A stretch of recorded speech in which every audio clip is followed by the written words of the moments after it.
Here we go again, back with more Pro Cycling Manager 2015 Pro Cyclist Mode. Another Hungarian race, we're doing it at capital this time, Budapest Grand Prix. It's supposed to be another hill classic, but as we know, we never really know, but these hills actually look a bit more like mountains. So maybe I have a better chance if I attack on a stage like this compared to yesterday's or last video stage. So, looking for names I recognize, Kovanova Lovas, for example. Not really the biggest names here. Mancebo. Oh, that's a really old name. Francesco Mancebo. Remember him back in the early 2000s. Racing for like 4th and 5th behind Ulrich and Armstrong. Bobridge, of course. Really easily recognized name. But yeah, that's probably some 74 or 73 guys. Just as in the last race, so it should be amongst some of the favorites, but yeah, Landa is the favorite for our team. He's probably the captain as well. 72 hills, but he has a better sprint than me, and I think sprint matters a lot. At least acceleration matters a lot. But I don't care about these stats. I'm going to win anyway. Don't care about not being the captain of our team. Still going to win. Okay, let's see what's happening here. Not really that much. But I'm wondering if they're more likely to let me get away because of the fact that I'm not the favorite. So maybe I can attack on the first of these last two hills. Is it the same mountain? I think it's the same mountain actually. Same hill, mountain. It's probably a hill. Move up a bit further up in the peloton. Don't have anybody to protect me today. But I'll probably manage fine anyway.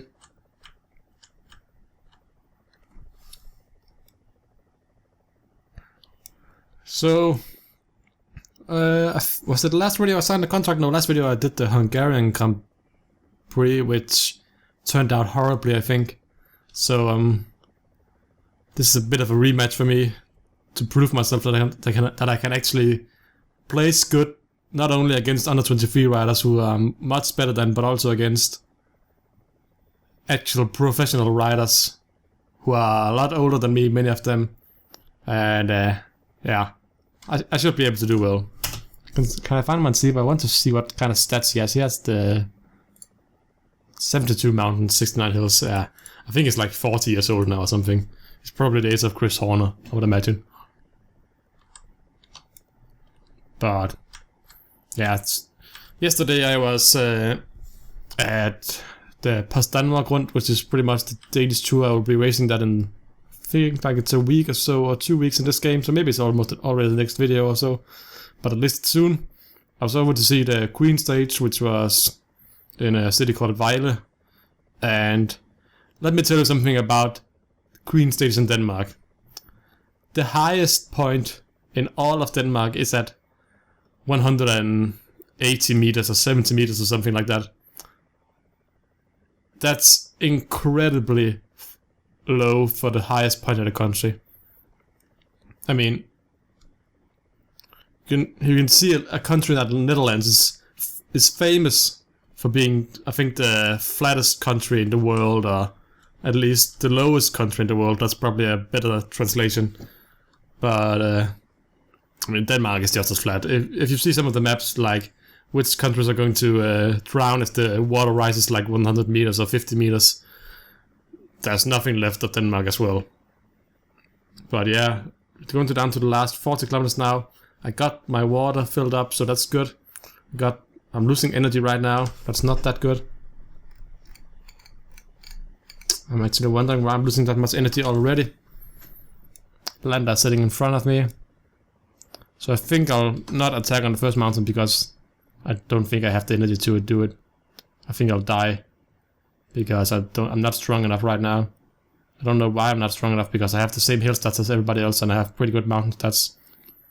But right now I'm just going to try and sit with the front group over this mountain. Hopefully the peloton won't break apart. I think I'm going a bit too fast right now. I think it's going to break apart soon.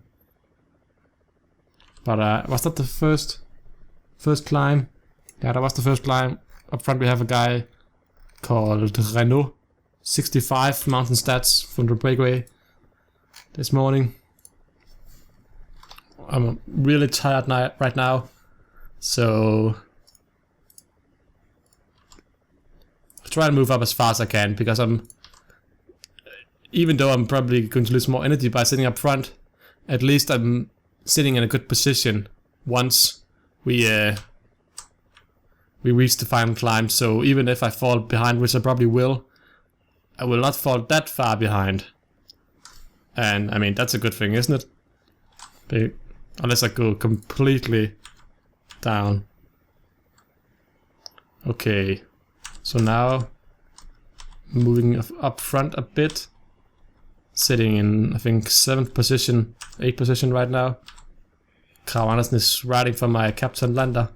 Maybe I should ride for him as well, just the tough pace of the last mountain and see, because he has a pretty good sprint, doesn't he? He has like 71 sprint and 72 mountain. That's a pretty good rider for one day classics. My sprinting aren't that strong, and isn't that strong, so it's probably not the kind of race like this that I'm going to be a favorite on. It's the M13 team for LFRS, 75 mountain stats. Oh, that's going to be tough to follow up with.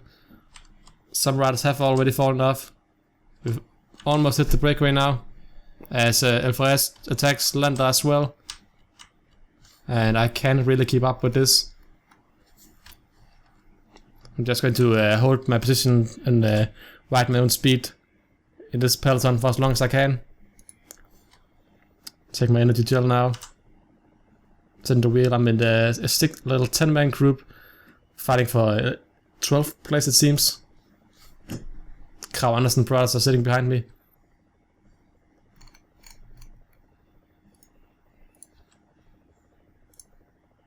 But I've actually run out of energy on the downhill part. That's pretty weird, even though I used my gel and everything. Okay. Oh, it's slow motion because, hey, we won the stage actually. Lander won it in front of double Danish victory. I think I got like 25th maybe. That's okay, because I wasn't the captain and I already ran out of energy before we even hit the first hill. So that's pretty terrible, honestly. But this was a pretty short race because there wasn't really that much to look after. It's a nice stage victory for my team, 22nd for me, 4 guys in the top 20.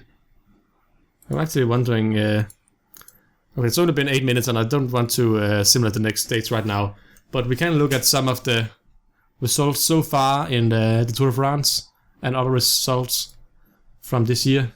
Standings, Contador is the best in the Cyclist World Tour rankings because he's probably got some good results. Froome, Valverde, Rodriguez, Quintana and Christoph, so probably means Christoph has won some monuments so far in the spring.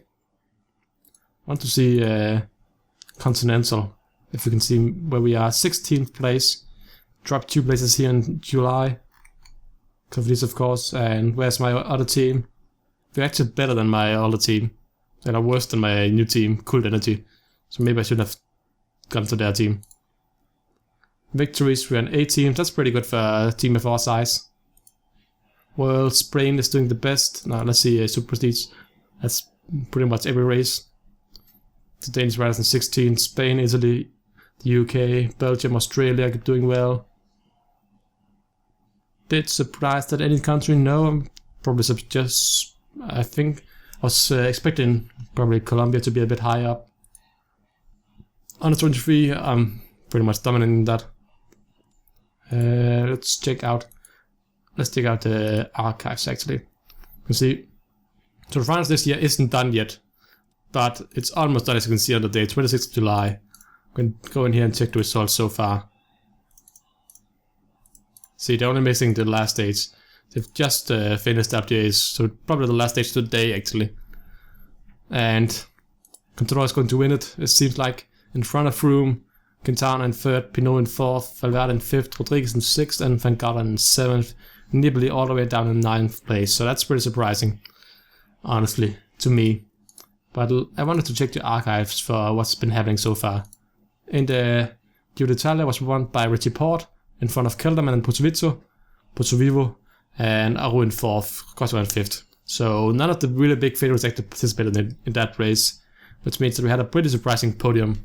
Don't think a lot of people expected any of these 3 guys to reach the podium in the Grand Tour, or Richie Porte maybe, but not winning at least. And the World, of course, hasn't been won yet. Sanremo was run by Christoph in front of Captain TINKOFF. Looking at their names, it seems like it was a mass sprint because a lot of sprinters made it to the finish line. Ronde van Vlaanderen was won by Tom Bonen in front of Cancellara and Van Marke. So it seems like if Bonen has won it, I don't think he's strong enough to drop Cancellara, but maybe Cancellara wasn't strong enough to drop Bonen. So probably a sprint between a few riders here. TINKOFF maybe as well. Roubaix was won by Cancellara, so he's probably made it solo. Christoph beat Lars Bohm. Bohm all the way down in 9th place. Les Pedalés was won by Gilbert in front of Daniel Martin and Joaquin Rodriguez. Then we had the Tour Down Under, won by Daniel Martin. The Paris-Nice was won by Nibali. Adriatico was won by Contador as well. Catalunya was won by Froome. País Vasco was won by Samuel Sanchez. That's pretty surprising. Yeah, pretty surprising honestly. Tour of Romandy was a Tour de Romandy, the Swiss tour as well. Well, not the Tour de Suisse, but another Swiss tour. Won by Contador. Pretty much the same podium as the Tour de France.